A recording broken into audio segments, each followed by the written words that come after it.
आपको किस देश की राजनीति अच्छी नहीं लगती? भारत की। वो क्यों? क्योंकि यहाँ पर 10 साल की बच्ची का फुल टिकट लगता है, लेकिन 17 साल के बलात्कारी को नाबालिग घोषित किया जाता है। हेलो भैया, हमको लेट हो रहा है। अरे एक ही सवाल था। अच्छा ये बताओ, पैसों से प्यार खरीदा जा सकता है? देखिए भैया, किराए पे तो जिस्म मिल जाता है, पर रूह को खरीदने के लिए दिल बेचना पड़ता है।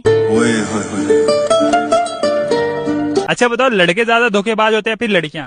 इस बातों से कुछ लोगों को बुरा लग जाएगा, ऐसा क्या है? क्योंकि लड़कियां धोखेबाज होती है। लड़कियां धोखेबाज होती हैं? अच्छा वो क्यों? क्योंकि वो बेहतर के तलाश में रहती है।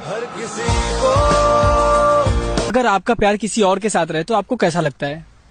मैं क्या ही बोलूं यार इसमें अभी। बोलो बोलो, कोई सुनो। तकलीफ तो बहुत होती है, लेकिन हम किसी को अपना जबरदस्ती नहीं बना सकते ना। मुझे मैं प्यार